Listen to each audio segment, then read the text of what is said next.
Vivian Blake Harrington couldn't believe her eyes. She blinked once, twice, hoping that somehow the scene playing out across the street would magically transform into something else, anything else. But reality remained stubbornly unchanged as her husband of 15 years stepped out of the boutique hotel with a woman Vivian had never seen before, a woman who looked nothing like what she would have expected. The autumn breeze carried the sound of the woman's laughter across the street to where Vivian sat frozen in her luxury SUV. She had only stopped to pick up Garrett's favorite coffee, a peace offering after their argument that morning about his increasingly frequent business trips.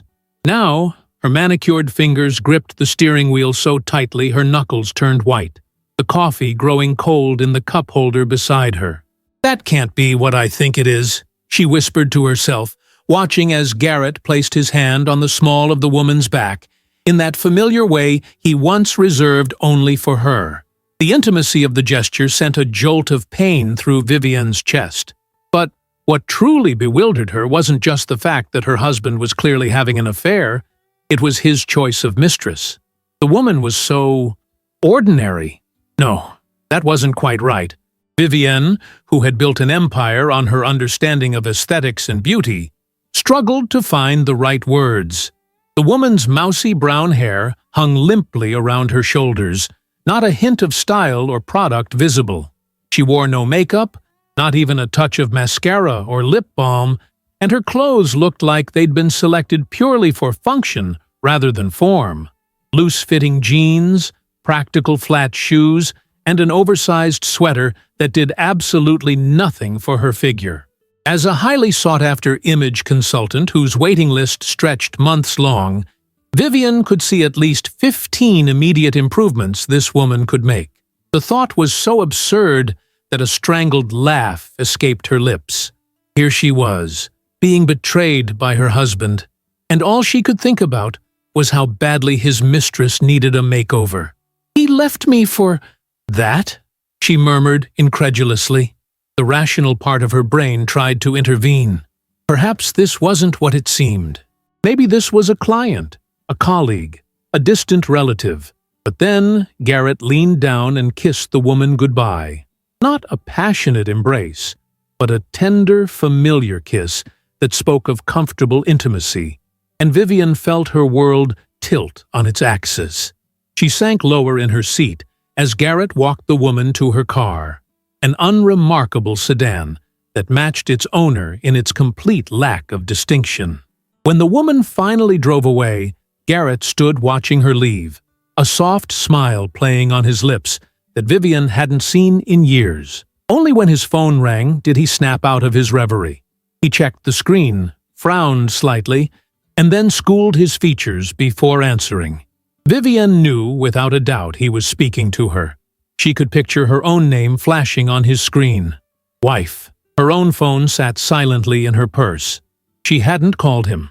Someone else had, perhaps from the office, or maybe one of their friends. Not that they had many mutual friends anymore. Garrett had gradually disconnected from her social circle over the years, claiming he didn't fit in with the beauty and fashion crowd. Now she understood why. Vivian waited until Garrett disappeared back into the hotel before starting her car. Her mind raced with questions and emotions as she navigated through the busy downtown streets. 15 years of marriage, and she'd never once suspected he might be unfaithful. They'd had their problems, certainly. What couple didn't? But infidelity had never crossed her mind. Her successful career had taken her around the world, transforming the appearances of everyone from politicians to movie stars. She'd created her own cosmetics line 5 years ago, and its meteoric success had her face splashed across magazines and billboards. Vivian Blake Harrington was a brand now, synonymous with beauty and transformation. And here was her husband, finding comfort in the arms of a woman who looked like she'd never set foot in a salon. When she arrived home, a stunning penthouse apartment with floor-to-ceiling windows overlooking the city, Vivian poured herself a generous glass of wine. She kicked off her designer heels and curled up on the white leather sofa, staring out at the skyline as the afternoon sun painted the buildings in golden light. Her phone buzzed with a text from Garrett. Got held up at the meeting. Don't wait up for dinner. Love you. The casual lie made her stomach turn. She took another sip of wine, letting the cool liquid burn down her throat. Love you, she repeated mockingly. Clearly not enough. Vivian's thoughts drifted to the woman again. There had been something in her face, beneath the unflattering haircut and non-existent makeup routine, a kind of quiet confidence that had struck Vivian as unusual. The woman hadn't been conventionally attractive, but there had been something about her that had caught Garrett's attention, enough to risk his marriage of 15 years. What does she have that I don't? Vivian asked the empty room. The silence that followed felt oppressive.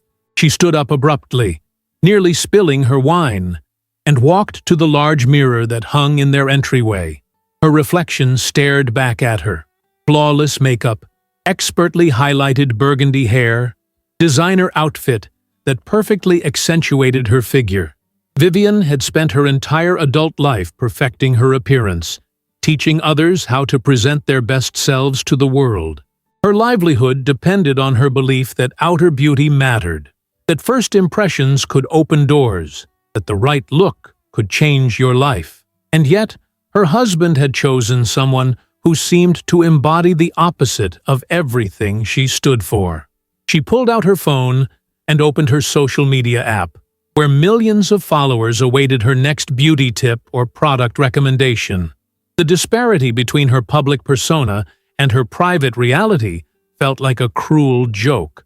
Here she was, influential enough that a single mention of a product could send it flying off the shelves, yet powerless to keep her husband's attention. As she scrolled mindlessly through her feed, an idea began to form, something so audacious that it made her breath catch. What if, instead of confronting Garrett immediately, she found a way to get close to this woman, to understand what had drawn him to her?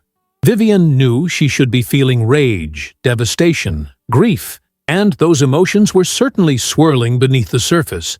But the predominant feeling was a strange, detached curiosity. It was almost as if she were analyzing a fascinating case study, rather than her own crumbling marriage. She placed her wine glass on the marble countertop and began to pace. If she were to confront Garrett now, he would deny everything. He would create some plausible explanation, and without concrete evidence, it would be his word against what she'd seen from across a busy street. No, confrontation wasn't the answer, at least not yet. What she needed was information, understanding. She needed to know who this woman was and what she represented in Garrett's life. Pulling out her laptop, Vivian hesitated only briefly before typing a description of the hotel into the search bar. It was one of those boutique establishments that catered to the creative professional, architects, designers, and the like. Not the type of place Garrett would typically frequent for his engineering work. That was her first clue. Next, she scrolled through Garrett's recent credit card statements, which were linked to her account for their shared expenses. There it was, regular charges at the hotel's restaurant over the past 6 months. Always on Tuesdays and Thursdays, always around lunchtime. She moved on to his calendar, which they'd shared since the early days of their marriage. He'd gotten sloppy, or perhaps confident, that she never checked it anymore. Several recurring meetings with the initials ED were blocked out, corresponding perfectly with the hotel restaurant charges. ED, Vivian murmured. Eleanor Dowd? It took less than 20 minutes of focused searching online to find her. Eleanor Dowd, architect, specializing in sustainable urban development. Her professional website was simple but functional, much like the woman herself. There were a few project photos, but only one small, grainy headshot tucked away on the About page. Even in that tiny image, Vivian could see she was the same woman. Eleanor had an impressive portfolio of work, but seemed to fly under the radar of the high-end design world. No splashy features in architectural magazines, no celebrity clients. Though her credentials were excellent, she focused primarily on community projects. affordable housing developments, public spaces in underserved neighborhoods, schools. Vivian found herself oddly impressed. This wasn't some young, opportunistic woman looking to snare a successful man. Eleanor Dowd was accomplished in her own right, seemingly content to do meaningful work without seeking the spotlight. A plan began to crystallize in Vivian's mind. Her company had been discussing opening a flagship store for months now, something beyond the department store counters where her products were currently sold. She needed an architect, and Eleanor Dowd had just become the perfect candidate. With a strange sense of calm, Vivian drafted an email to Eleanor's professional address, inquiring about her availability for a new commercial project. She mentioned nothing about Garrett or their connection, positioning herself simply as a successful businesswoman seeking architectural services. After sending the email, Vivian sat back and took a deep breath. What she was doing was either brilliantly strategic or completely insane. She wasn't entirely sure which. But beneath the shock and betrayal, a small, vindictive part of her savored the thought of meeting this woman face to face, of understanding exactly what had lured her husband away. "If he's going to cheat on me," she whispered to the empty apartment, "the least he could do is choose someone who knows how to apply foundation properly." The absurdity of the statement made her laugh, a sharp, brittle sound that echoed off the high ceilings and came back to her like a stranger's voice. Vivian Blake Harrington, who had built her reputation on transforming others, was about to embark on the most unusual makeover project of her career. And somewhere beneath the hurt and indignation, a tiny voice whispered that perhaps she was the one who would end up transformed. Eleanor Dowd's response came the following morning. A prompt, professional email expressing interest in Vivian's project and suggesting they meet to discuss the details. Vivian read the message 3 times, searching for any hint that Eleanor might know who she really was. There was none. The architect's tone was cordial but businesslike, showing no recognition of her potential client as the wife of Garrett Harrington. They arranged to meet at Vivian's downtown office 2 days later. This gave Vivian ample time to do what she did best: prepare. She researched Eleanor's previous projects more thoroughly, studying the woman's architectural philosophy and aesthetic sensibilities. She drafted detailed notes about her fictional flagship store requirements, and most importantly, she practiced maintaining her composure when face-to-face with the woman who was sleeping with her husband. When Thursday morning arrived, Vivian dressed with even more care than usual. She selected a crimson power suit that highlighted her confidence and authority, paired with subtle gold jewelry and her signature fragrance, a custom scent created exclusively for her by a renowned French perfumer. Her makeup was flawless, her hair styled in loose waves that framed her face perfectly. If she was going to confront her husband's mistress, even under the guise of a business meeting, she would do so looking absolutely impeccable. At precisely 10 o'clock, her assistant announced Eleanor's arrival. Vivian took a steadying breath, adjusted her expression to one of polite interest, and said, "Please send her in." The woman who entered Vivian's office looked slightly more polished than she had outside the hotel, but only marginally so. Eleanor wore simple black trousers, a navy blazer over a white button-down shirt, and practical low-heeled boots. Her hair was pulled back in a functional ponytail, and she wore what appeared to be just a touch of mascara and lip balm. Concessions to the professional setting, perhaps. "Miss Dowd," Vivian said, extending her hand. "Thank you for coming. I'm Vivian Blake." She deliberately used her maiden name, waiting to see if there was any recognition. There wasn't. "Please, call me Eleanor," the architect replied, shaking Vivian's hand firmly. "It's a pleasure to meet you. I've actually used some of your products before. That 24-hour foundation is quite remarkable." Vivian smiled thinly. "I'm glad you enjoyed it. Though I must say, you hardly seem like someone who spends much time on makeup." The words came out more pointed than she'd intended, but Eleanor didn't seem offended.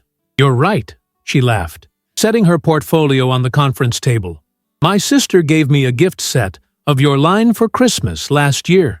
Said it was foolproof enough that even I couldn't mess it up. I save it for important meetings and presentations." The honest admission caught Vivienne off guard. Most women would have been intimidated in her presence, scrambling to appear more beauty-conscious than they were.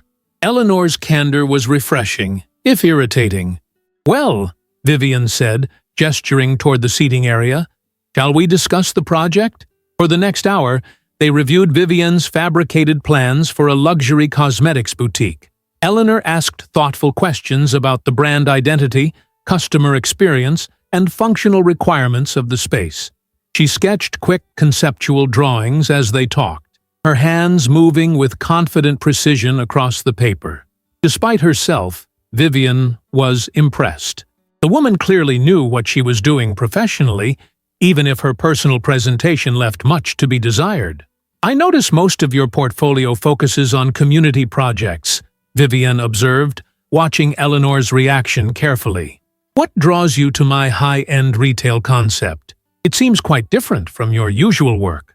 Eleanor tucked a stray strand of hair behind her ear, a gesture so unconsciously feminine that Vivienne could suddenly see why Garrett might find her attractive. There was an unaffected quality to her movements, a naturalness that contrasted sharply with the calculated perfection that surrounded Vivienne daily. "I believe good design should be accessible to everyone, regardless of income level or social status," Eleanor replied. "That's why I focus on community spaces, but the principles of thoughtful, human-centered design apply whether I'm creating affordable housing or a luxury boutique." She smiled, revealing slightly crooked front teeth that somehow added to her charm rather than detracting from it. "Plus, I won't deny that a high-profile commercial project would be good for my practice's visibility." Vivienne nodded slowly. "And how did you hear about my brand? Are you interested in beauty and fashion?" Eleanor laughed again, that warm, genuine laugh Vivienne had heard across the street. "Honestly, not particularly. My world revolves around spatial relationships and materials, not contouring techniques. But I do appreciate craftsmanship in any field. And from what I understand, your products are exceptional in their category." "I see," Vivienne said, struggling to maintain her professional demeanor. "So you believe you can design an effective space for a business whose purpose you don't particularly value?" The question was deliberately provocative, but Eleanor didn't take the bait. "I don't need to be a beauty enthusiast to understand what your customers are seeking," she replied thoughtfully. "They want transformation, confidence, a moment of luxury in their day. My job is to create a space that facilitates that experience." She leaned forward slightly. "Just as I don't need to be homeless to design dignified housing for those who are, or a child to create a playful learning environment for a school." The response was so measured and reasonable that Vivienne felt momentarily ashamed of her transparent attempt to provoke the woman. She shifted tactics. "Your approach is refreshing," she admitted. "Though I must confess, I'm surprised someone with your talent isn't more established in high-end design circles. Your portfolio shows remarkable skill. Yet I hadn't heard of you before researching architects for this project." Eleanor shrugged, seemingly unbothered by the implied criticism. "I made a conscious choice to focus on projects that align with my values. The high-end market is saturated with talented designers creating beautiful spaces for those who can afford them. I wanted to bring that same level of thought and care to projects that serve the broader community." "Noble," Vivienne commented, unable to keep a hint of sarcasm from her voice. "But surely you must find it limiting financially." "There are different ways to measure success," Eleanor replied simply. "I earn enough to live comfortably and do work that matters to me. What more could I want?" The question hung in the air between them. What more indeed? A married man, perhaps? Vivienne thought bitterly, but she held her tongue. As their meeting continued, Vivienne found herself increasingly conflicted. She had expected to dislike Eleanor intensely, to find her vapid, opportunistic, or at the very least, intimidated by Vivian's success and polished appearance. Instead, she discovered a woman who was intelligent, principled, and utterly comfortable in her own skin. The realization was infuriating. "Well," Vivian said finally, gathering her papers, "your ideas are quite promising. But before we proceed further, I'd like to offer you a proposition." Eleanor tilted her head questioningly. "What kind of proposition?" "A trade of professional services," Vivian explained, the words flowing smoothly despite the thundering of her heart. "You design my flagship store at a reduced rate, and in exchange, I provide you with comprehensive image consulting. New wardrobe, makeup lessons, hair styling, the works." Eleanor's eyebrows shot up in surprise. "That's an unusual offer." "Is it?" Vivian asked innocently. "I couldn't help but notice that your personal presentation doesn't quite match the sophistication of your design sensibility.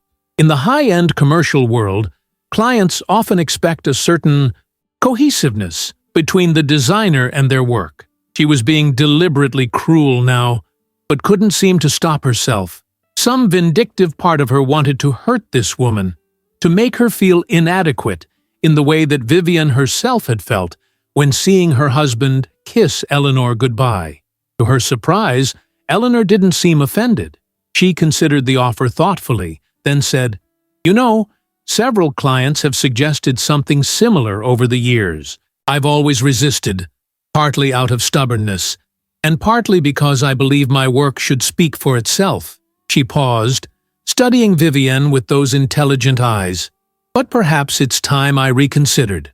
Your expertise in your field is undeniable, just as I hope mine is in architecture." Vivian hadn't expected agreement. She had anticipated indignation, perhaps tears, something that would justify her dislike of this woman. Instead, Eleanor's measured response left her off balance once again. "Excellent," she managed, recovering quickly. "We'll schedule your first consultation for next week. I'll have my assistant send you the details." After Eleanor left, Vivian sat alone in her office, staring out at the city skyline. Her plan was in motion now. She would get close to Eleanor, learn what had attracted Garrett to her, and then, what? Reveal herself as the betrayed wife? Humiliate them both somehow? The path forward suddenly seemed less clear than it had yesterday. Her phone buzzed with a text from Garrett. "Working late tonight. Don't wait up." Another lie. She wondered if he was meeting Eleanor again, or if Thursdays were reserved for their lunchtime rendezvous. The thought made her stomach clench painfully. That evening, Vivian found herself standing in front of her expansive closet, surveying the meticulously organized designer pieces that defined her public persona. For the first time, she saw her wardrobe through Eleanor's eyes, excessive, perhaps even superficial, compared to the architect's practical approach to dress. "This is ridiculous," she muttered to herself. "I'm not the one who should be questioning my choices." Yet the doubt had taken root. Vivian had built her career on the premise that appearance matters profoundly, that the right look could transform not just how others saw you, but how you saw yourself. Eleanor seemed to challenge that fundamental belief simply by existing as she was, apparently unconcerned with the polish and perfection Vivian had dedicated her life to achieving. When Garrett finally came home shortly after midnight, Vivian pretended to be asleep. She listened to him moving quietly through their bedroom, the familiar sounds of him undressing and preparing for bed. When he slipped beneath the covers beside her, she caught the faint scent of unfamiliar perfume, subtle but unmistakable. Not the expensive fragrance she herself wore, but something simpler, more understated. Like Eleanor herself, Vivian lay awake long after Garrett's breathing had deepened into sleep, staring at the ceiling and contemplating the woman who had unwittingly walked into her trap. She had expected the initial meeting to solidify her resentment, to confirm her superiority. Instead, she found herself troubled by unexpected questions about her own life choices and the values she had held so dear. "What do you see in her, Garrett?" she whispered in the darkness. glancing at her husband's sleeping form. "What does she give you that I don't?" The questions haunted her until dawn, when she finally drifted into a restless sleep filled with dreams of unfinished buildings and women with no faces. The following Tuesday, Vivian canceled all her afternoon appointments and positioned herself in a cafe across from the boutique hotel where Garrett and Eleanor met regularly. She wore large sunglasses and a scarf draped casually over her hair. Not quite a disguise, but enough to prevent immediate recognition if Garrett happened to glance her way. At precisely 12:30, just as she had anticipated, her husband's sleek black luxury car pulled into the hotel's parking area. He emerged looking polished and confident in one of the custom suits Vivian had insisted he purchase last year. The sight of him preparing to meet another woman while wearing clothes she had selected made her grip her coffee cup so tightly the lid nearly popped off. 15 minutes later, Eleanor arrived in her unremarkable sedan. She wore a simple green dress today, the first time Vivian had seen her in anything other than practical separates. The dress wasn't particularly fashionable, but it complemented Eleanor's figure better than her usual attire, showing that she did indeed possess curves beneath those shapeless clothes. Vivian watched as Eleanor entered the hotel, presumably heading to the restaurant where Garrett waited. She imagined them greeting each other, perhaps with a kiss, sharing a meal and conversation while she sat alone across the street, a knot of anger and confusion tightening in her chest. Her phone chimed with a calendar reminder. Eleanor Dowd, image consultation, 3 o'clock. The irony was almost too perfect. In just a few hours, she would be giving beauty advice to her husband's mistress, who was currently enjoying a romantic lunch with him. Vivian nearly laughed out loud at the absurdity of the situation. She waited another hour, nursing her now cold coffee, before Eleanor and Garrett emerged from the hotel. They walked close together, not quite touching, but clearly comfortable in each other's presence. Garrett said something that made Eleanor laugh, her face lighting up in a way that transformed her ordinary features into something approaching beauty. It was that unguarded joy that struck Vivian most painfully. When was the last time she had made Garrett laugh like that? When had they last shared a moment of simple pleasure in each other's company? Their interactions had become so choreographed over the years: charity galas, industry dinners, carefully curated social media posts, showcasing their perfect life. The spontaneity had leached away so gradually she hadn't even noticed its absence until seeing it reflected in her husband's relationship with another woman. Garrett kissed Eleanor goodbye. Again, not passionately, but with a tenderness that spoke volumes, before they parted ways. Vivian waited until both had driven away before leaving the cafe. She had 2 hours to compose herself before facing Eleanor again. When Eleanor arrived at Vivian's studio for her consultation, there was no indication she had just come from meeting Garrett. She appeared slightly nervous but excited, like any client about to embark on a makeover journey. "I hope I'm not underdressed for this," she joked, gesturing to her green dress. "Though I suppose that's the whole point of being here." "The dress is actually quite nice," Vivian said, surprising herself with the genuine compliment. "The color suits you. It brings out the gold flecks in your eyes." Eleanor looked startled, then pleased. "Thank you. My sister helped me pick it out for a conference presentation last year. She's always trying to drag me out of my comfort zone fashion-wise." "Oh, your sister sounds wise," Vivian replied, guiding Eleanor to the consultation area she had set up. "Sometimes we need an objective perspective on our appearance." The irony of her words wasn't lost on her. Here she was, about to give an objective perspective to the woman sleeping with her husband. But strangely, as she began the consultation process, analyzing Eleanor's skin tone, facial structure, and body proportions, Vivian found herself slipping into her professional mindset, temporarily setting aside her personal grievances. "You have excellent bone structure," she observed, gently turning Eleanor's face to catch the light. And your skin is remarkably good for someone who doesn't seem to have a regular skincare routine. I wash my face and use sunscreen, Eleanor said with a shrug. Is there more to it than that? Vivienne stared at her incredulously. Is there more? Yes, there's considerably more to it than that for most women. She shook her head in amazement. You've been blessed with naturally good skin. Many would envy that. As the consultation continued, Vivienne found herself genuinely engaged in the process of identifying Eleanor's best features and considering how to enhance them. The architect had a natural elegance to her movements, a quiet poise that had nothing to do with fashion or cosmetics. Properly styled, she could be quite striking. I'm going to create a comprehensive plan for you, Vivienne explained as she made notes. Wardrobe essentials, a simplified skincare routine, basic makeup techniques, nothing too complicated or time-consuming.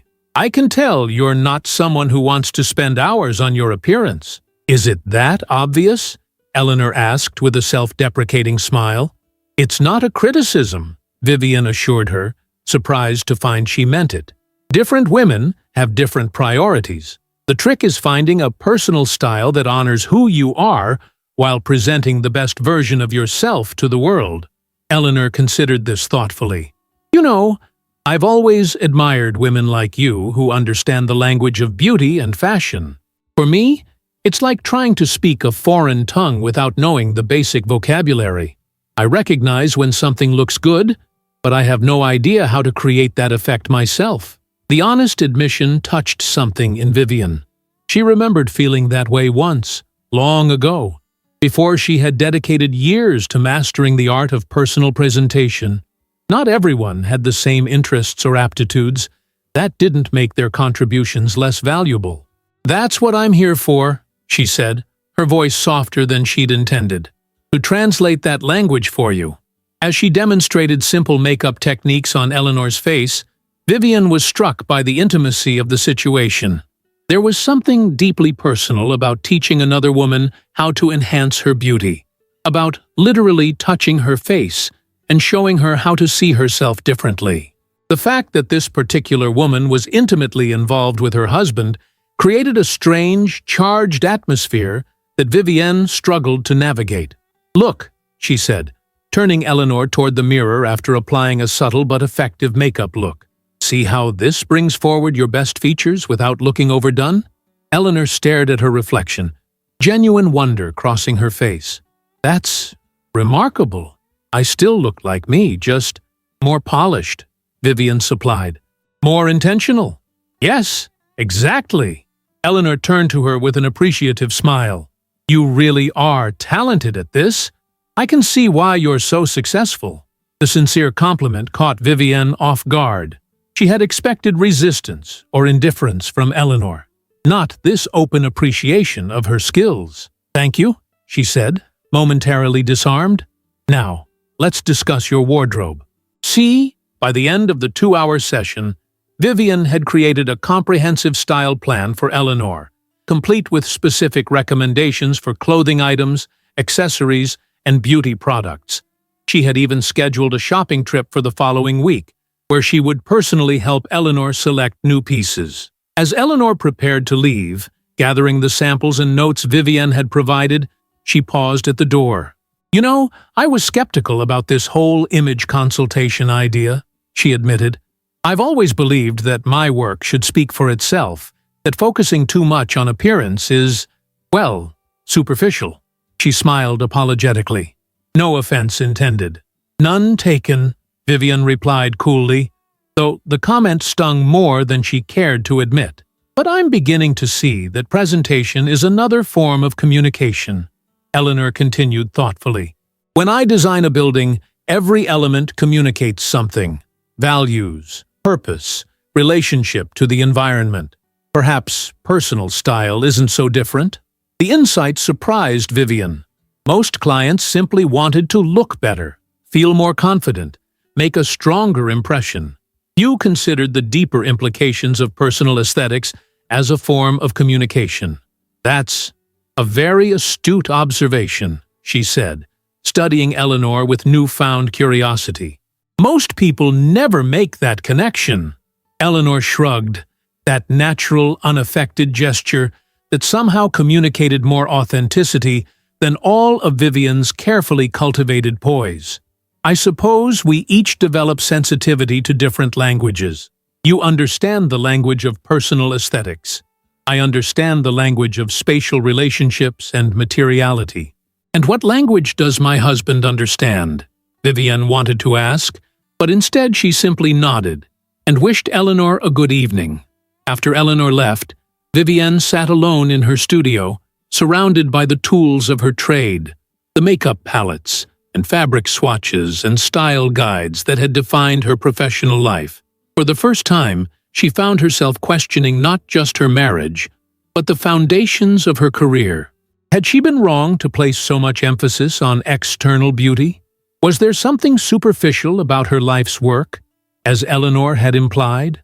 Or was Eleanor simply justifying her own lack of effort in that arena? That night, when Garrett returned home from his late meeting, Vivian studied him with new eyes.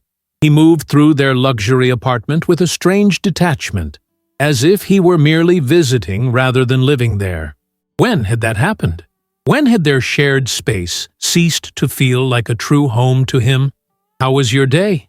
he asked absently, loosening his tie as he poured himself a scotch from the crystal decanter on their bar cart. "Enlightening," Vivian replied truthfully. "I had an interesting new client today, an architect." Garrett's hand froze momentarily, the glass halfway to his lips, before he recovered his composure. "Oh? Anyone I might know?"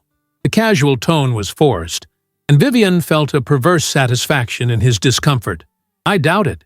She specializes in community projects, not the corporate high-rises you work on." He nodded, visibly relieved. "How was the consultation?" "Surprising," Vivian said, watching him carefully. "She's not my typical client. Very natural, unpolished, brilliant in her field, but completely uninterested in fashion or beauty." She paused deliberately. "It's refreshing, actually, to work with someone so authentic." Something flashed in Garrett's eyes. Recognition, perhaps, or concern that she might be referring specifically to Eleanor. But he quickly masked it with a non-committal smile. "Sounds interesting. Will you be seeing her again?" "Oh, yes," Vivian said, smiling sweetly. "We've scheduled several follow-up appointments. I think we'll be spending quite a bit of time together." The subtle threat hung in the air between them. Garrett's expression tightened almost imperceptibly before he drained his glass and announced he needed a shower. Vivian watched him retreat to their master bathroom, wondering if he would contact Eleanor to warn her. But how could he, without revealing that he knew Vivian was her client, information he shouldn't possess if their relationship was truly as innocent as a business lunch? Later that night, Vivian lay awake beside Garrett, listening to his steady breathing and contemplating her next move.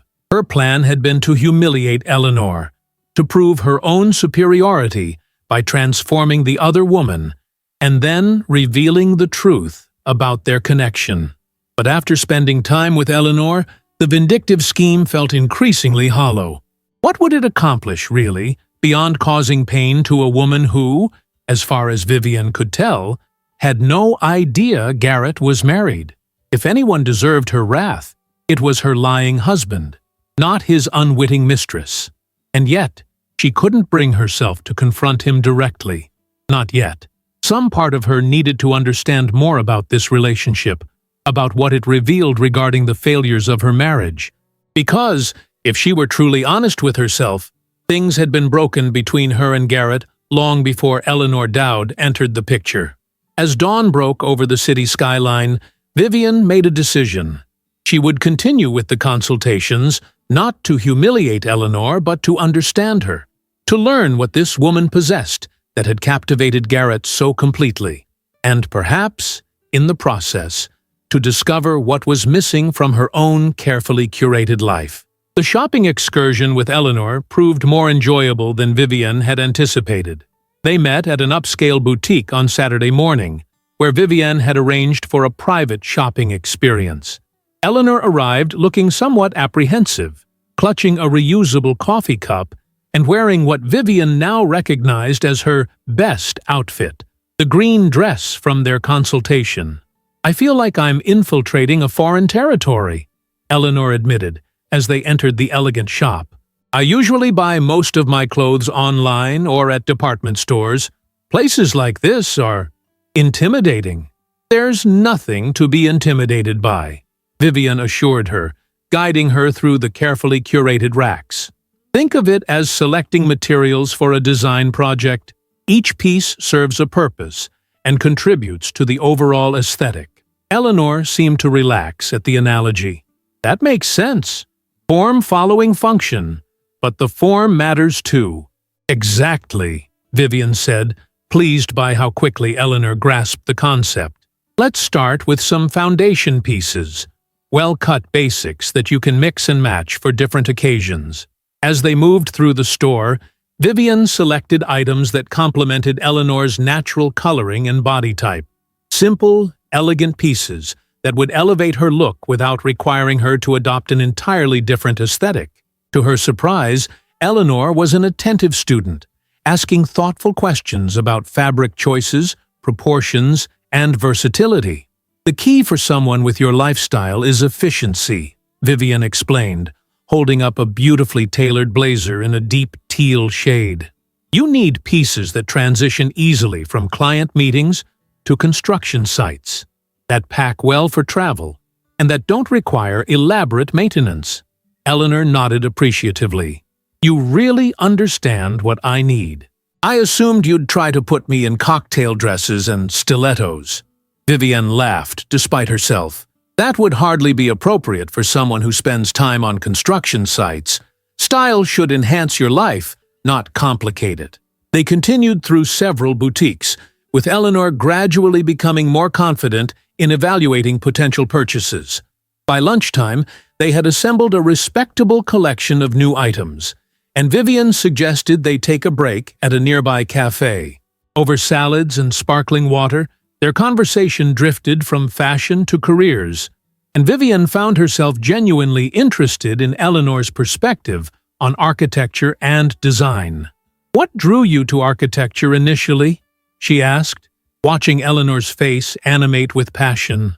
"I've always been fascinated by how physical spaces shape human experience," Eleanor explained, gesturing expressively with her fork. "The right building doesn't just provide shelter. It can foster community, inspire creativity, even promote healing. Architecture is powerful that way. It literally structures how we move through the world." Vivian considered this. "I suppose there's a parallel to my work. The right look doesn't just improve appearance. It can change how people perceive you, how they interact with you, and how you feel about yourself," Eleanor added thoughtfully. "I've noticed that even with the small changes you've suggested, the better-fitting clothes, the minimal makeup, I feel more present, somehow, more engaged with the world around me." The comment pleased Vivian more than she wanted to admit. Despite everything, she took pride in her ability to help others present their best selves. "Tell me about your current projects," she said, steering the conversation away from personal territory. "You mentioned community work?" Eleanor's eyes lit up as she described a mixed-income housing development she was designing, an innovative approach that incorporated green spaces, communal areas, and sustainable materials. Her enthusiasm was infectious, and Vivian found herself asking questions about environmental impact, space utilization, and urban planning. "Sorry," Eleanor said eventually, looking embarrassed. "I tend to go on about my work. Not everyone finds floor plans and solar orientation as fascinating as I do." "No, it's interesting," Vivian assured her, surprised to find she meant it. "You clearly care deeply about creating spaces that serve people well. That's the whole point, isn't it? Using our skills to improve lives in some way." Eleanor looked at Vivian curiously. "Is that what drew you to beauty and fashion? The desire to help people?" The question caught Vivian off guard. Few people asked about her motivations. Most assumed she'd chosen her career out of vanity or a superficial love of beauty. "Partly," she admitted after a moment. I've always been interested in transformation, the power of small changes to significantly alter perception. But honestly? She hesitated, then decided to speak truthfully. I grew up feeling invisible, plain, awkward, overlooked. When I learned how to present myself differently, suddenly the world responded differently too. Doors opened. Opportunities appeared. She shrugged, feeling unexpectedly vulnerable. I wanted to give that power to others. Eleanor studied her with those perceptive eyes. That's not what I expected. Most people assume beauty professionals are just capitalizing on insecurity. Some are, Vivian acknowledged, but at its best, what I do is about possibility, not inadequacy, about helping people align their outer presentation with their inner sense of self. Eleanor nodded slowly. I can understand that. It's not unlike what I try to do with buildings, align the external structure with the human needs it serves. The parallel struck Vivian as surprisingly apt. They were both, in their own ways, working to harmonize form and function, though in vastly different domains. As they finished lunch and prepared to continue shopping, Vivian's phone buzzed with a text from Garrett. "Where are you? Thought we were meeting with the financial advisor at 2?" She had completely forgotten their appointment. More disturbing was the realization that she'd been enjoying Eleanor's company so much that thoughts of Garrett and his betrayal had temporarily receded from her mind. "Everything okay?" Eleanor asked, noticing her expression. "Fine," Vivian replied, quickly texting Garrett that she was running late. "Just a scheduling conflict. Shall we continue?" They spent another hour completing Eleanor's wardrobe essentials before parting ways outside the last boutique. Eleanor, laden with shopping bags, thanked Vivian with unexpected warmth. "This was actually fun," she admitted, "and educational. I feel like I've gained a new skill set today." "You're a quick learner," Vivian said. "Next week we'll work on hair and makeup techniques you can manage on your own. Simple, efficient routines that won't eat into your morning." As she watched Eleanor walk away, her posture already subtly improved by better-fitting clothes, Vivian felt a confusing mixture of emotions. Professional satisfaction in a successful consultation, yes, but also a disquieting sense of connection with the very woman she had intended to despise. When she finally met Garrett at their financial advisor's office, he was irritable from waiting. "Where were you?" he demanded as they walked to the parking garage afterward. "It's not like you to forget appointments." "I was working with a client," she replied coolly. "Shopping consultation. It ran longer than expected." "The architect?" Garrett asked, trying to sound casual and failing miserably. "Yes, as a matter of fact," Vivian said, watching his face carefully. "She's quite an interesting woman. Very passionate about her work." Garrett's jaw tightened almost imperceptibly. "I'm sure she is." "We had lunch together after shopping," Vivian continued, pressing the advantage. "Did you know she's designing an innovative mixed-income housing development? Such meaningful work, creating spaces for people who are typically overlooked by high-end architects." "Fascinating," Garrett muttered, clearly uncomfortable with the direction of the conversation. "I think so," Vivian agreed innocently. "It's refreshing to meet someone so dedicated to making a positive impact, rather than just chasing prestige or profit." The implied criticism hung between them as they drove home in strained silence. Vivian knew she was being cruel, deliberately provoking him, but couldn't seem to stop herself. Some part of her wanted him to know that she saw something valuable in Eleanor, something beyond the ordinary appearance that had initially shocked her. That evening, as they moved through their penthouse like polite strangers, Vivian found herself wondering what Garrett and Eleanor talked about during their meetings. Did he know about her projects, her passions? Did he value her mind, as well as whatever else she offered him? Or was their relationship as superficial as the facade of their marriage had become? The following Tuesday, Vivian returned to the cafe across from the hotel, half expecting to see Garrett and Eleanor meet for their usual lunch. But only Garrett appeared, checking his watch repeatedly, and eventually leaving alone, his expression a mixture of concern and irritation. Eleanor had stood him up. Vivian felt an unexpected surge of satisfaction, followed immediately by guilt. She was interfering in their relationship, even if unintentionally. The shopping excursion had been scheduled at the exact time Eleanor would normally meet Garrett. A coincidence Vivian hadn't planned, but now recognized as significant. Her phone buzzed with a text from Eleanor. Had to reschedule hair appointment. Unexpected client meeting. So sorry for the late notice. Available Thursday instead? Vivian stared at the message, wondering if the client meeting was genuine, or if Eleanor had other reasons for changing their appointment. Perhaps Garrett had warned her after all. Or maybe she was simply busy with her actual work. The award-winning architectural projects Vivian now knew she was genuinely passionate about. Thursday works, she replied after a moment. 3 o'clock at my studio. When Thursday arrived, Vivian prepared for Eleanor's appointment with uncharacteristic nervousness. She had selected several hair product samples specifically suited to Eleanor's texture and lifestyle needs, and had arranged for her favorite stylist to provide a consultation on a cut that would be both flattering and low maintenance. But as she waited in the studio, arranging and rearranging the products on the consultation table, Vivian found herself questioning her own motives. Was she still gathering information to eventually confront Garrett? Was she trying to improve Eleanor out of some misguided competitive instinct? Or was she genuinely beginning to care about helping this woman present her best self to the world? The answer eluded her, and then Eleanor arrived, looking harried but excited in one of the new outfits they had purchased together. Slim-fitting charcoal trousers paired with a jewel-toned blouse that brought warmth to her complexion. "Sorry I'm late," she apologized, setting down her portfolio. "Client presentation ran over. But look, I wore the new clothes and even tried that 5-minute makeup routine you showed me." Vivian studied her with a professional eye, noting the subtle improvements in her appearance.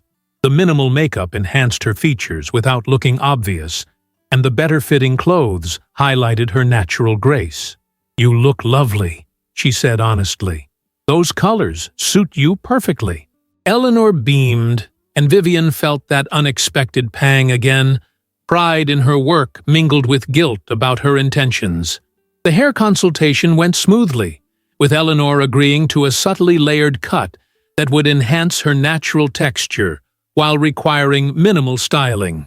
As the stylist worked, Eleanor shared stories about her latest project meeting, describing a breakthrough moment when a particularly skeptical investor had finally understood her vision for the development. He actually said, "I think your appearance threw me off initially," Eleanor recounted, rolling her eyes, "as if my design concepts would somehow be different if I wore more makeup." But then he admitted that after seeing the 3D renderings, he was completely convinced. "Men can be surprisingly shallow," Vivian commented, thinking of Garrett. "Some are," Eleanor agreed, "though I've worked with plenty who see beyond surface impressions. My regular engineering consultant, for instance, he's always valued my ideas regardless of how I present them." Vivian's heart skipped a beat. Was Eleanor referring to Garrett? She wanted to ask more, but hesitated to appear too interested. "That's fortunate," she said carefully. "A good professional partnership is valuable." "It is," Eleanor agreed warmly, "though I haven't seen him much lately. He's been oddly distant the past couple of weeks." Before Vivian could respond to this tantalizing comment, Eleanor's phone rang. She glanced at the screen and frowned slightly. "I should take this," she said apologetically. "It's that engineer I mentioned." Vivian nodded, her mouth suddenly dry, as Eleanor stepped away to answer the call.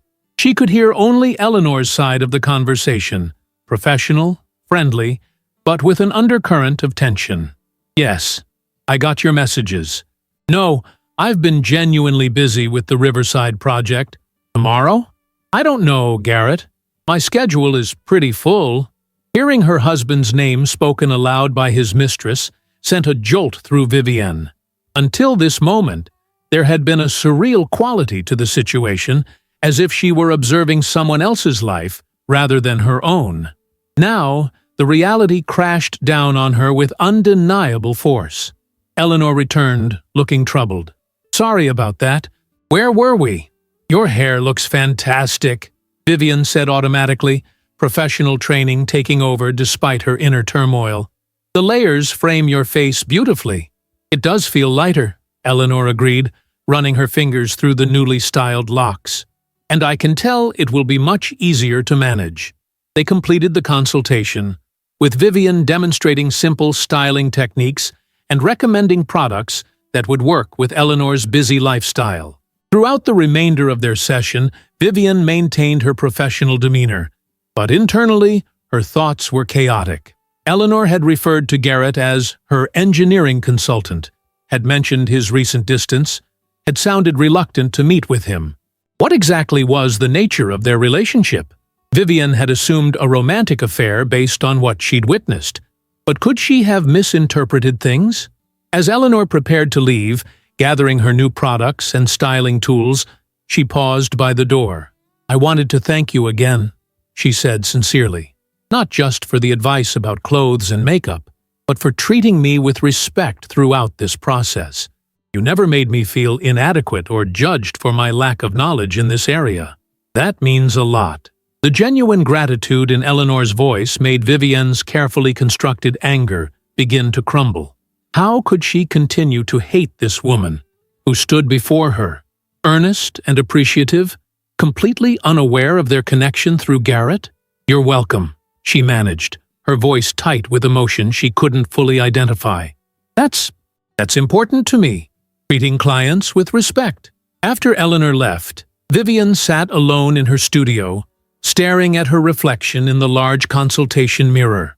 The perfect makeup, the expertly highlighted hair, the designer outfit, all the external markers of success she had cultivated so carefully over the years. She looked exactly as she had intended. Beautiful, polished, in control. And yet, she had never felt more lost. The revelation came on a rainy Wednesday afternoon, 3 weeks after Vivian's first meeting with Eleanor. They had scheduled a final consultation, a review of Eleanor's complete transformation, and a discussion about maintaining her new look moving forward. But as Vivian prepared her studio, arranging before and after photos and organizing style notes, her phone rang with a call from an unfamiliar number. "Is this Vivian Blake Harrington?" a woman's voice asked when she answered. "Yes, this is Vivian," she replied cautiously, noting the use of her full married name, a detail she had carefully concealed from Eleanor. "My name is Catherine Dowd. I'm Eleanor's sister." The woman's tone was measured, but held an unmistakable edge. "I think we need to talk about what you're doing to my sister." Vivian's heart hammered in her chest. "I'm not sure what you mean." "I've been providing image consulting services to Eleanor at her request." "Under false pretenses," Catherine countered. "I found your wedding photo in a magazine profile about your cosmetics line. You're married to Garrett Harrington, the same man who's been working with Eleanor on her development projects for the past year." The directness of the accusation left no room for denial. Vivian sank into her chair, clutching the phone tightly. "How did you—" Eleanor mentioned her exciting new consultations with the famous Vivian Blake. "She was so impressed by your generosity, trading services instead of charging your usual exorbitant fees. It seemed odd to me, so I did some research." Catherine's voice hardened. "What exactly are you trying to accomplish here? Spying on your husband? Humiliating my sister?" "It's complicated," Vivian managed, her carefully constructed plan collapsing around her. "I'm sure it is," Catherine replied coolly. "And I'm giving you 24 hours to come clean to Eleanor yourself, or I will. She deserves to know who she's been dealing with." The line went dead, leaving Vivian staring at her phone in stunned silence. 24 hours. Less, actually, since Eleanor was due to arrive for her final consultation in just 3 hours. Vivian's first impulse was to cancel, to buy herself more time to think. But as she reached for her phone to send a postponement text, she hesitated. Would more time really change anything? The truth was bound to come out now, one way or another. Perhaps it was better to face it directly, on her own terms. With trembling hands, she began to gather evidence. Credit card statements showing Garrett's hotel charges, photos she'd taken of them together, the calendar entries with Eleanor's initials. If she was going to reveal everything, she might as well be thorough. When Eleanor arrived promptly at 3, she was smiling and energetic, clearly pleased with her recent transformation. She wore one of their carefully selected outfits, a structured navy dress that highlighted her slim figure, paired with simple gold accessories and low heels. Her newly styled hair fell in soft layers around her face, and she'd applied the subtle makeup techniques Vivian had taught her. The overall effect was striking. Not a dramatic change, but a refinement that brought her natural beauty into focus. "I had the most amazing client meeting this morning," she announced as she entered the studio. "The developer actually asked who'd been advising me on my new look. Said I seemed more confident, more authoritative somehow." She laughed, setting down her bag. "I told him it was all your doing." Vivian forced a smile, her stomach churning with anxiety. "You look wonderful. The credit is yours for implementing the suggestions so well." Eleanor tilted her head, studying Vivian with those perceptive eyes. "Is everything okay? You seem tense." It was now or never. Vivian took a deep breath, steeling herself for what was to come. "Eleanor, before we continue, there's something important I need to tell you. Something I should have told you from the beginning." Eleanor's expression shifted from confusion to concern. "What is it?" "My full name isn't just Vivian Blake. It's Vivian Blake Harrington." She watched Eleanor's face carefully, looking for a flicker of recognition. There was none. "Okay," Eleanor said slowly. "I'm not sure why that matters. I'm married to Garrett Harrington," Vivian continued, her voice steady despite her racing heart. "The engineer you've been working with. The man you meet for lunch at the Arterial Hotel every Tuesday and Thursday." Eleanor's eyes widened, her face draining of color. "What? How do you—" She stopped abruptly, the implications sinking in. "You've been watching us? Is that what this is about? You think Garrett and I are—" "I saw you together," Vivian interrupted, pulling out her phone and showing Eleanor a photo she'd taken of them kissing goodbye outside the hotel. "I saw this, and everything that followed." Eleanor stared at the photo, her expression shifting from shock to horror to something like dawning comprehension. "Oh my God," she whispered. "You thought all this time? You thought—" She sat down heavily on the nearby chair, shaking her head. "Vivian, Garrett and I are not having an affair." "I saw you," Vivian insisted, though a seed of doubt had begun to grow. "The way he looks at you, the regular meetings, the kiss goodbye." "He kisses me on the cheek," Eleanor cut in. "It's a greeting, nothing more." She looked up, meeting Vivian's gaze directly. "Garrett and I are partners in a community development initiative. We've been working together for over a year on affordable housing projects. He's my engineering consultant. And yes, we're friends. But there's nothing romantic between us." Vivian wanted to believe her, but the evidence seemed clear. "You meet in a hotel restaurant twice a week. Because it's convenient to both our offices and has private tables where we can spread out drawings and blueprints," Eleanor explained, her voice taking on an edge of frustration. "We're designing housing for underserved communities. The Waterview project? The one I've been telling you about? Garrett is the lead structural engineer. He's been essential to making the designs both innovative and affordable." The certainty that had fueled Vivian's anger for weeks began to waver. "But he never mentioned any of this to me. He's been lying about where he goes, who he sees." Eleanor looked genuinely confused. Why would he hide professional meetings from his wife? Then her expression changed, a new understanding dawning. "Unless, does he know about your attitude toward community projects? That you might consider them beneath your lifestyle?" The question struck uncomfortably close to home. Hadn't Vivian made her disdain for do-gooder work clear on multiple occasions? Hadn't she pushed Garrett toward prestigious corporate projects that paid well but left him increasingly dissatisfied? That still doesn't explain why he lied, Vivian said, though her conviction was weakening. Or why you've been distant from him recently. Eleanor sighed, running a hand through her newly styled hair. Because 3 weeks ago, Garrett told me he's been diverting funds from his corporate projects to subsidize our community work, using accounting tricks to channel money from wealthy clients to support affordable housing initiatives. She met Vivian's gaze directly. It's not exactly legal, Vivian. When I found out, I told him we needed to pause our collaboration until he found legitimate funding sources. That's why I've been avoiding his calls. The revelation hit Vivian like a physical blow. Not an affair, but financial impropriety. Not betrayal of their marriage vows, but betrayal of his professional ethics. Somehow, it seemed both better and worse than what she had imagined. I don't understand, she said, her voice small. Why wouldn't he tell me? Why go to such lengths to hide this? Eleanor's expression softened slightly. From what Garrett has shared about your expectations, I gathered that you value financial success and prestige quite highly. Perhaps he feared you wouldn't support his desire to focus on less profitable but more meaningful work. The observation stung with its accuracy. How many times had Vivian steered Garrett away from projects that didn't align with the image she wanted to project?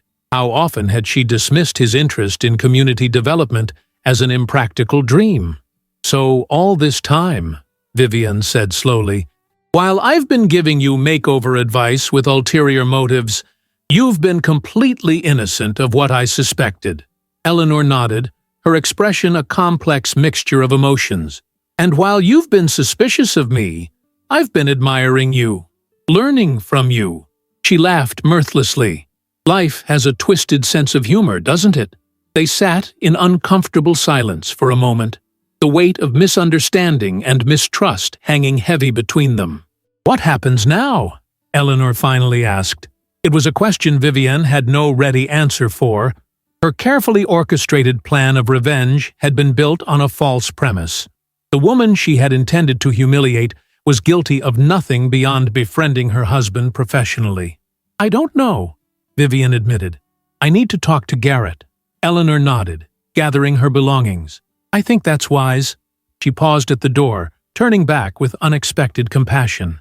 For what it's worth, Vivian, he speaks of you with great admiration. Whatever issues exist in your marriage, I don't believe lack of love is among them.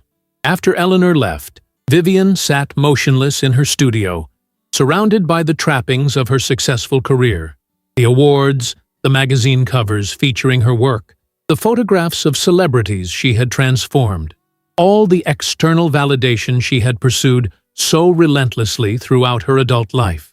Yet in this moment of clarity, she recognized how hollow much of it felt.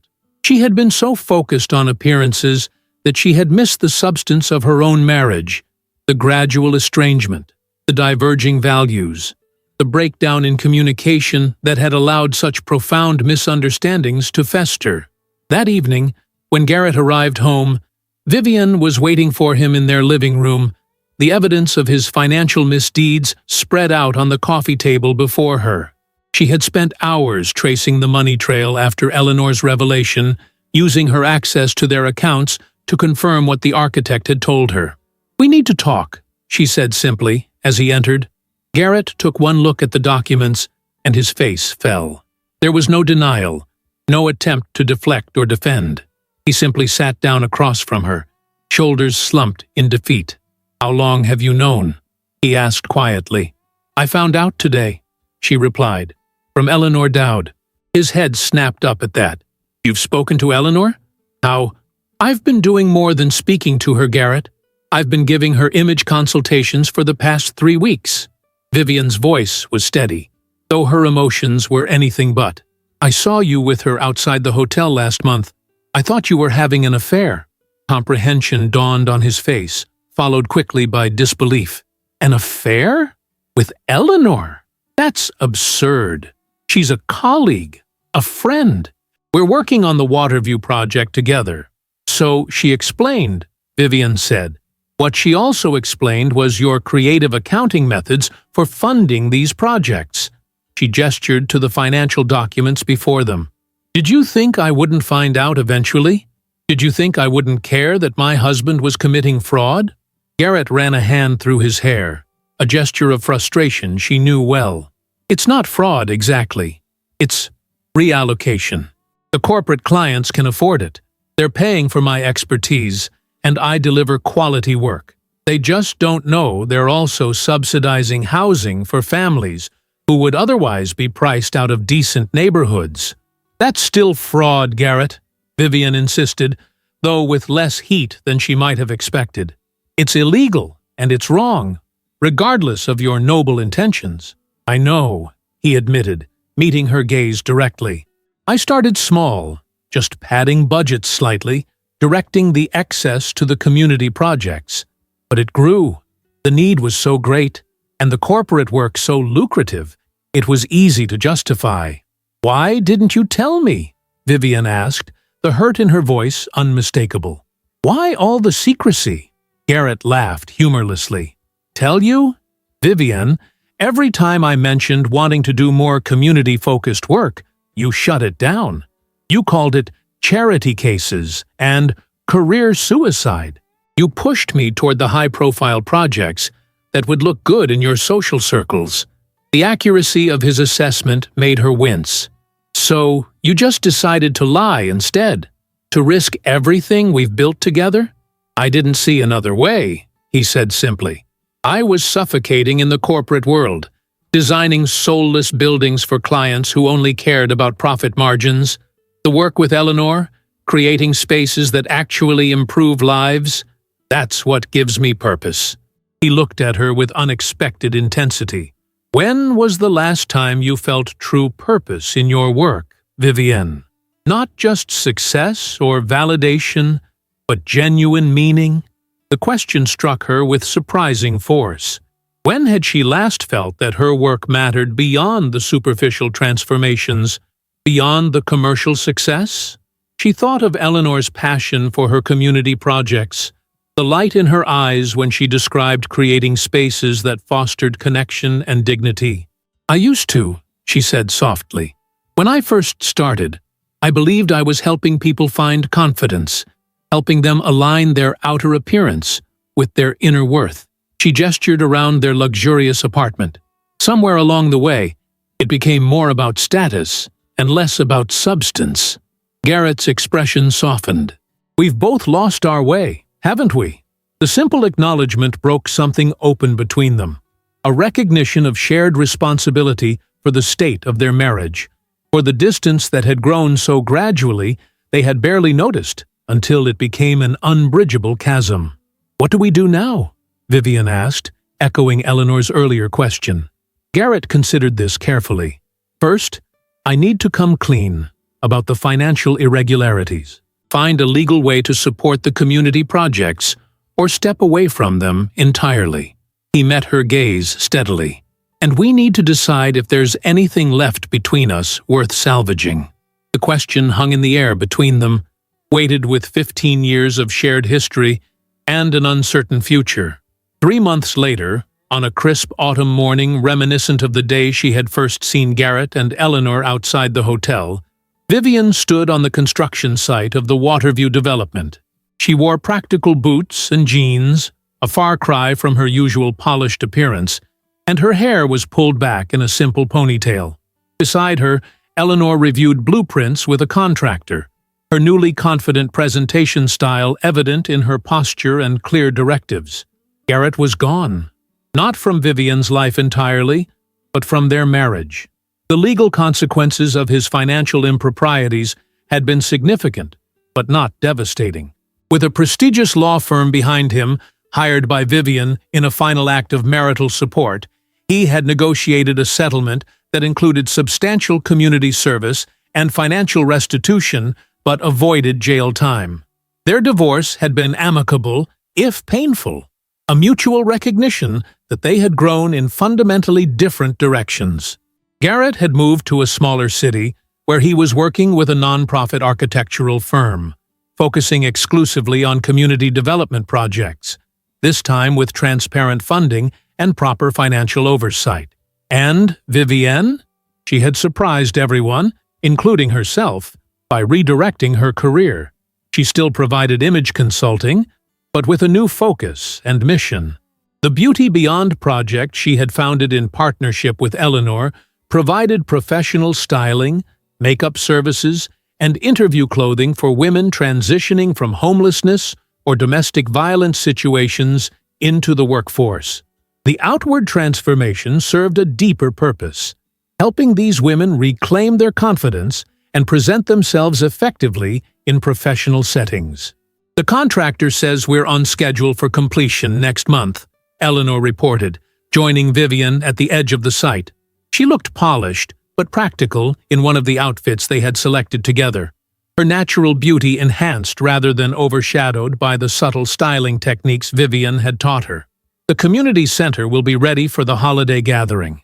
That's wonderful, Vivienne said, genuinely pleased. The Waterview project had become something of a passion for her too, a chance to apply her understanding of aesthetics to spaces that would serve real human needs rather than merely project status.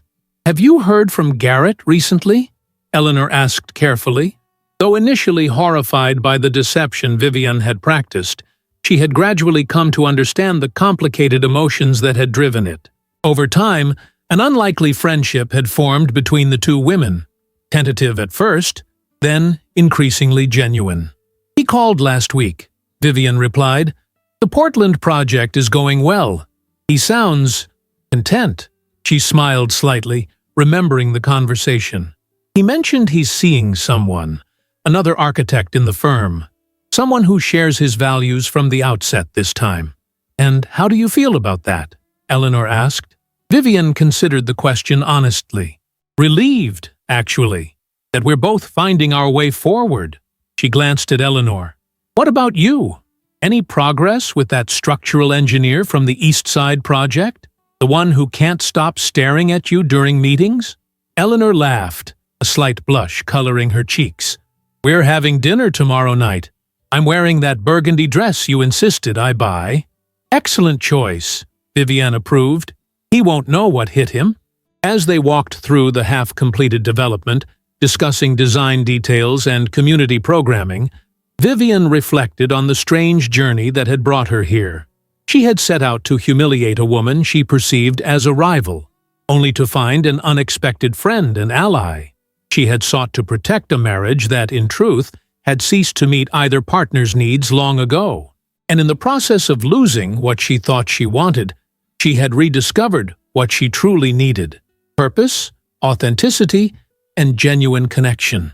Later that evening, as Vivienne prepared for a fundraising event for Beauty Beyond, she studied her reflection in the mirror. Her makeup was still flawless, her outfit still carefully chosen, but something fundamental had shifted in how she saw herself and her work in the world.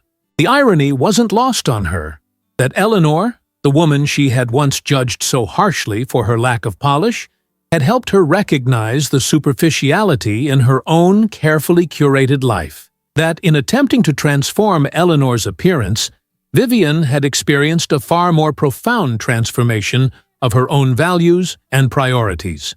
She thought of the title of the talk she would give tonight: Beyond the Surface, Beauty as a Tool for Empowerment, Not Definition.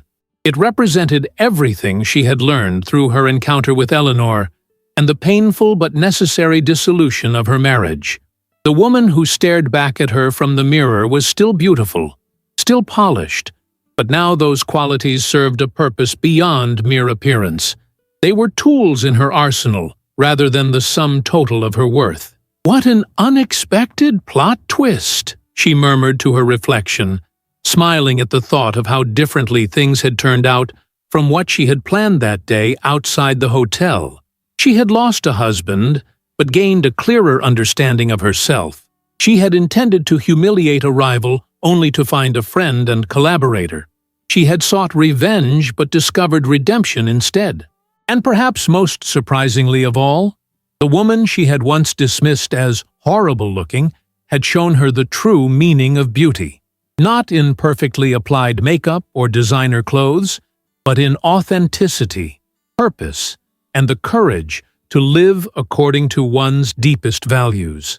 As Vivian turned away from the mirror and headed out to share her new vision with others, she felt a sense of genuine peace for the first time in years. The path forward wasn't perfect or certain, but it was real, as authentic and unpolished as life itself. If you enjoyed the story, leave a like and subscribe to the channel. And drop a comment below. What city are you watching from? And if your heart tells you to, feel free to leave me a tip on Buy Me a Coffee. Just check the first pinned comment.